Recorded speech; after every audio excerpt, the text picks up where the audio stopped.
Sí, llega ya el final del curso escolar y es hora de hacer balances.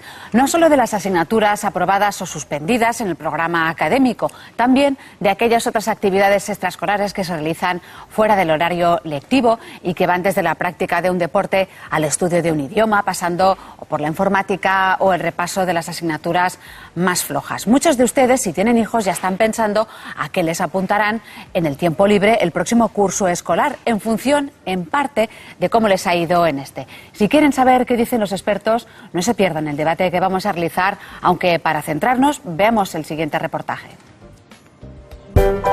Más del 90% de los niños españoles realizan actividades extraescolares según datos del Ministerio de Educación. Las hay de todo tipo, para todos los gustos y con diferentes objetivos. Formativas, lúdicas, deportivas. Es una ayuda que le viene bien para comunicarse con otros críos, para relacionarse, y aparte que hace deporte, claro. La extraescolar lo entiendo como tal, como una diversión. Vamos, claro, lo que le podría ayudar sería el inglés, sería informática, sería algo más productivo, pero se supone que todo esto se tendría que hacer en horario escolar. Para muchos padres la prioridad es dar un refuerzo a las asignaturas del colegio o buscar actividades que puedan ayudarles en un futuro profesional. Destacan el inglés o la informática, pero cada vez más idiomas con proyección de futuro como el chino. En el Instituto Confucio destacan el incremento de las inscripciones a sus cursos de chino, a los que asisten niños de 7 a 11 años. Los padres buscan una actividad diferente y útil y un idioma que dé mayores oportunidades de futuro para sus hijos. Yo entiendo que los idiomas son muy importantes, hoy en día ya con el inglés no es suficiente, que ya lo estamos potenciando, también hace inglés, y pues el chino, si dominas el castellano, dominas el inglés y el chino, casi que ya cubres casi todo el mundo, ¿no? Pero las actividades formativas no son las únicas opciones. Muchos padres buscan en las actividades extraescolares un tiempo de diversión para sus hijos en el que puedan aprender, conocer nuevas amistades y pasarlo bien. Entre las más demandadas están el circo o el teatro y evidentemente todo tipo de deportes. Cada vez se va haciendo menos en la escuela, en el horario escolar, menos patio, menos recreo, menos ejercicio. Hacen mucha mesa, silla y apuntes y creo que es muy importante. Yo personalmente no lo pienso a nivel profesional. Pienso que el niño se lo pase bien y se lo pasa bien, está con sus amistades, con sus compañeros y el futuro en principio no lo pensamos tener, ¿no? Más allá de las opciones más clásicas como el fútbol o el baloncesto, deportes como por ejemplo la natación sincronizada están cada vez más de moda, gracias a los triunfos de la selección. En el Club Natació Callípolis de Barcelona, dirigido por la ex seleccionadora española Ana Tarrés, también han notado un aumento en el número de socias. Como tantos deportes, los valores que aportan a los niños son muchos. Primero, compromiso, trabajo en equipo, ayuda a estudiar con más facilidad porque se tienen que concentrar muchísimo más, a ser hábiles, a tener mucha destreza acuática, sobre todo a ser equipo.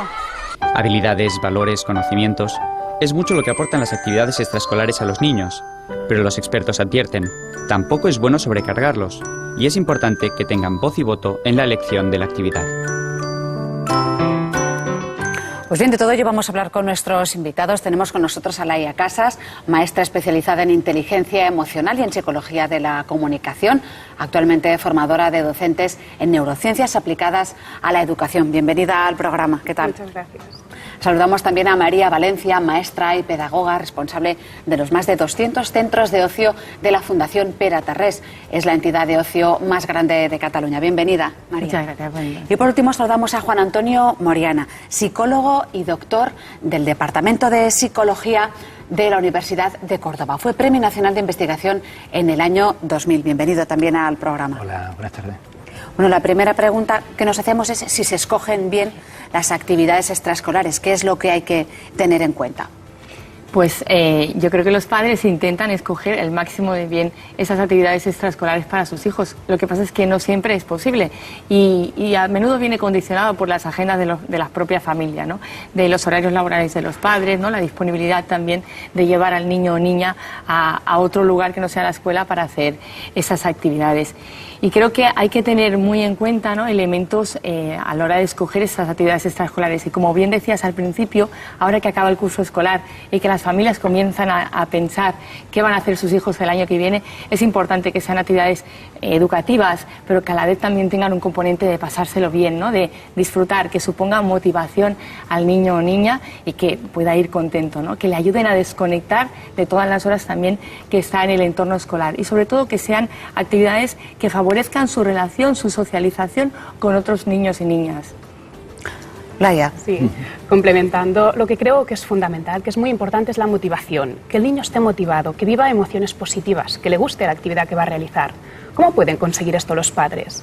Lo más interesante es que le puedan apuntar a distintas actividades para que el niño pueda probar, pueda investigar y a partir de aquí decidir, tomar una lección. Tomando una lección estamos trabajando con los niños la responsabilidad individual. Que sepan que cuando toman una lección, esta tiene unas consecuencias y a partir de aquí, cuando han decidido, estas consecuencias se deben asumir. Por lo tanto, lo fundamental creo que también es la motivación, que el niño le guste. También yo creo que hay otros aspectos que deben de plantearse los padres porque son muchas las variables que hay que tener en cuenta y no hay una regla exacta para todos los niños, ¿no? Hay que tener en cuenta pues tanto la edad de los niños, no es lo mismo establecer actividades extraescolares para niños de 3 a 6 años que para niños ya de primaria o de secundaria, o incluso la propia personalidad del niño, sus intereses, sus motivaciones, como comenta Laia, y también un poco el hecho de saber la complementariedad que puede haber entre esas actividades y el resto de sus propias capacidades y rendimiento académico que puedan tener en el colegio y la propia dinámica familiar, ¿no? De manera que entonces hay que tener muchos factores en cuenta antes de tomar estas decisiones, ¿no? Entonces, a veces cuadrar la agenda familiar y las actividades de los niños parece cuanto menos imposible, ¿no? Ahí quizá determina mucho más qué es lo que van a hacer que lo que realmente les gustaría, ¿no? Sí, de hecho es una cuestión que sale muchas veces cuando hablamos con las familias y siempre recomendamos que las actividades extraescolares no deberían ser un parking de niños. Deberían adecuarse a la motivación y a las posibilidades que tiene el niño de realizar la actividad. Recomendamos que no sean todas las tardes, que sea como máximo unas 3 sesiones semanales, porque si no podemos terminar que el niño sienta estrés. Los niños por la tarde cuando llegan en casa deben tener tiempo para estudiar, para descansar, para estar con la familia, para realizar los deberes y podemos, si llenamos todas las tardes, hacer un efecto contrario, es decir, sobrecargar al niño de actividades y que sea un efecto negativo. Y fíjate que estamos hablando en plural. Sí. Entonces cuando decimos actividades significa que ¿sería conveniente hacer más de una? Hombre, la verdad es que depende de cada uno de los niños, ¿no? Es verdad, como decía Laia, que es recomendable, ¿no?, el no exceder las posibilidades y las capacidades de los niños y niñas. Por lo tanto, también medir, ¿no?, en función de las capacidades de estos pequeños. Como ya decía, no es recomendable 2, 3 actividades que le puedan favorecer pues, la socialización, el pasárselo bien, el desconectar. Pero también es muy importante el tiempo que se dedica en familia a estar en casa, a compartir las rutinas y los hábitos de preparar la merienda, de la ducha, etcétera. Por lo tanto, a pesar de lo complicado que es compaginar las agendas familiares, es interesante, ¿no?, hacer esta reflexión de poderle dar cabida a todo, ¿no? Espacios para formarse, para pasárselo bien, pero también para estar en familia, que eso también es muy importante. Incluso el tipo de actividades también es importante, porque algunas de ellas que tienen un carácter más cognitivo o más centrado en las propias, por ejemplo, como puede ser el inglés, como puede ser otro idioma, el conservatorio, son diferentes a los componentes que asumen las que son de carácter deportivo.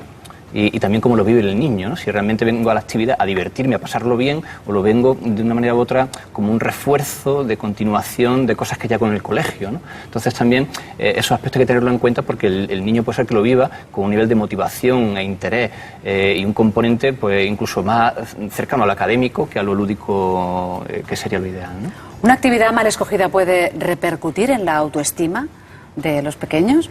Evidentemente, debemos tener en cuenta que la autoestima es muy delicada, diríamos que es muy frágil, es como un edificio que vamos construyendo poco a poco y se puede derrumbar en cualquier momento. Yo siempre recomiendo que las actividades sean adecuadas a la edad y a las capacidades del niño, porque si no, el niño puede sentir frustración, no llego a realizar la actividad. Por ejemplo. Por ejemplo, un niño que se apunte inglés, que él no ha entrado en contacto con esta lengua y que sienta que no entiende el que le dice el educador, que no sigue, se puede sentir frustrado. Y si esta frustración se mantiene, puede desarrollar estrés. Y un niño estresado repercute a nivel de salud y a nivel de desarrollo cerebral. Claro, me refiero también en el sentido, como decíamos antes, de las edades, ¿no? ¿A qué edad empezar a apuntar a una criatura, a un niño o una niña, a actividades que le supongan un estímulo o que, por el contrario, le provoquen un estrés, el efecto contrario? Sí, eso va a depender del niño o niña. Es verdad que cuanto más pequeños son, también más espacios familiares o más espacios de acompañamiento necesitan, ¿no? Y por lo tanto, quizás es más recomendable no hacer tantas actividades, ¿no? A medida que van creciendo, también sus capacidades aumentan y también son capaces de asumir una diversidad de aprendizajes. Es muy importante esto que comenta Laia, porque al final cualquier acción educativa que nosotros hacemos tiene una repercusión directa en el niño o niña. Y si nosotros no elegimos bien al niño aquello no le motiva o al final le genera frustración, ¿no? Bueno, pues también incrementa, ¿no?, su inseguridad. Y es esencial el elemento de seguridad en el niño para poderle hacer frente tanto a su propia vida como a las tareas académicas que se le ponen por delante.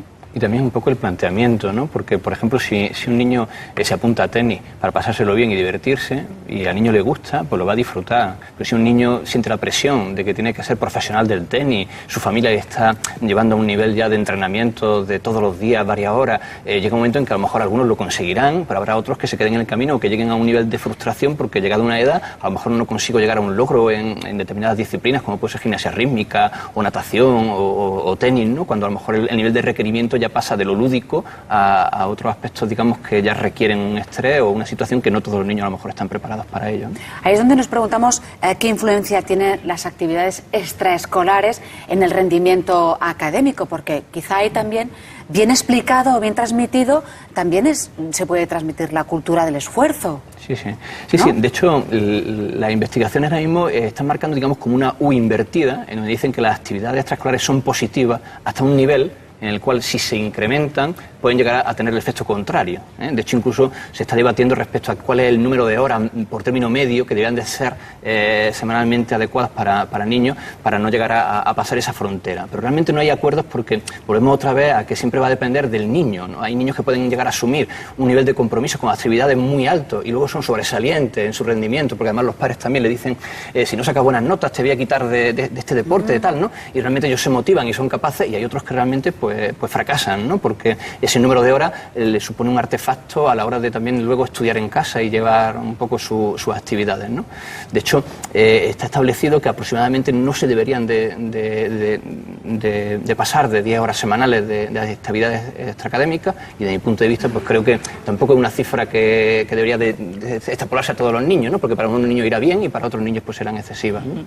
Es interesante el hecho de que los niños también aprendan fuera del contexto escolar, ¿no? Al final, a veces, ¿no?, los maestros pensamos que todo lo que enseñamos en el aula, ¿no?, es lo que el niño tiene que saber, pero es amplio, ¿no?, el entorno que envuelve a ese niño, y por lo tanto son muchas las posibilidades y muchos los espacios donde ese niño puede crecer y tener otras experiencias. Y las actividades extraescolares pueden dar la oportunidad al niño o niña de conocer a otros niños que le van a generar, ¿no?, aprendizaje, de aprender de una forma más experimental, más vivenciada, que también se hace en el aula, pero bueno, fuera del contexto escolar hay una serie hay un funcionamiento también diferenciado, ¿no? Y justamente las metodologías de educación en el tiempo libre, ¿no?, generan, ¿no?, un aprendizaje más significativo, ¿no?, en tanto que es un aprendizaje también más libre, ¿no? Es un aprendizaje en el que el niño, como decíamos antes, si está motivado, aprende de una forma mucho más lúdica, mucho más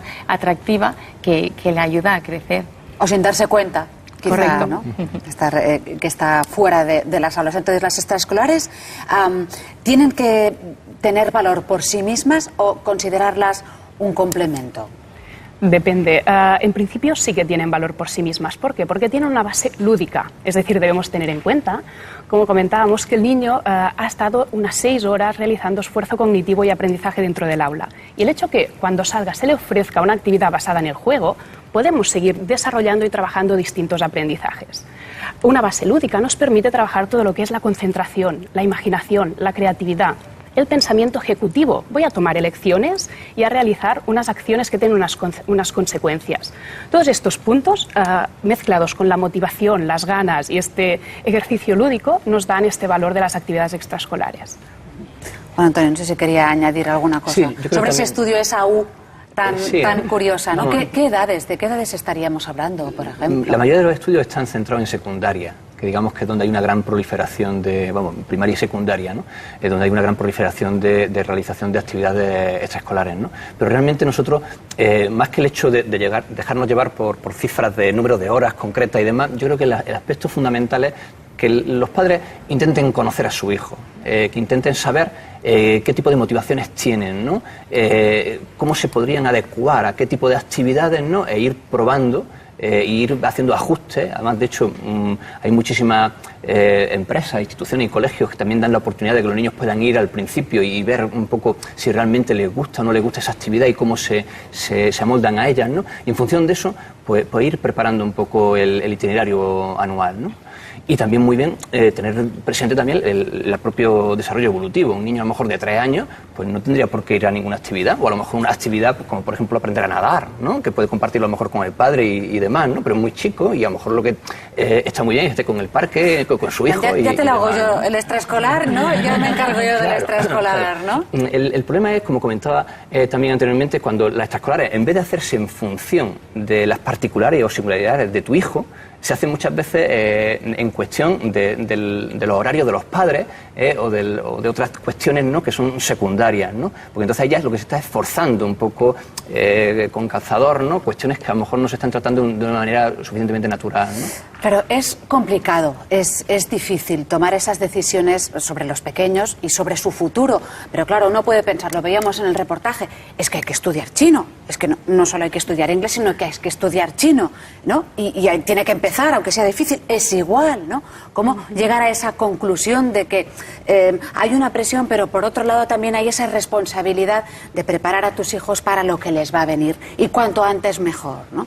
¿Cómo encontrar esa solución? Bueno, yo con eso realmente creo que también con la actividad extraescolar de los idiomas, desde mi punto de vista, creo que hay un fallo sistemático en todo nuestro país. Realmente yo creo que la mejor manera de aprender idiomas es por inundación y no por clases particulares. De hecho, yo creo que España somos el país que más clases particulares tenemos a los niños y gastos en Europa y los que menos nivel de inglés tenemos. Porque realmente el planteamiento creo que está equivocado. De hecho, en muchas ocasiones insistimos en apuntar a los niños muy temprano a idiomas y al final el niño lo que tiene que le coge manía al idioma, realmente, ¿no? Porque ni se está metiendo de una manera natural, ¿sabes? Ni se están metiendo adaptado a lo que son sus edades. Yo creo que aquí en España habría que hacer una gran reflexión respecto a cómo se plantea el tema. Hay otros países en Europa, por ejemplo, que no doblan películas a los idiomas y se ven en inglés, o que los procesos van más preocupados que los niños muy rápido salgan y pasen un tiempo, un intervalo en el país del idioma que están aprendiendo, porque muchas veces resulta muy complicado aprender un idioma solo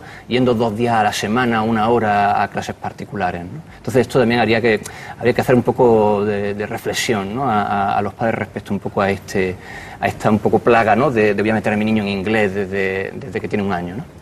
Claro, sí. Y de hecho también es importante qué metodología sigue estas clases de inglés, ¿no? Que apuntamos a los niños. Ahora sabemos que hay un aprendizaje agradable para el cerebro. Hay unas bases, unos ingredientes que a nuestro cerebro le gusta y aprende más fácilmente. El primero es que sea lúdico, que haya emociones positivas, que haya un aprendizaje emocional, porque nos permite fijar los aprendizajes, que el alumno pueda avanzarse en el conocimiento de este idioma. Después, que incluya movimiento, que incluya actividad.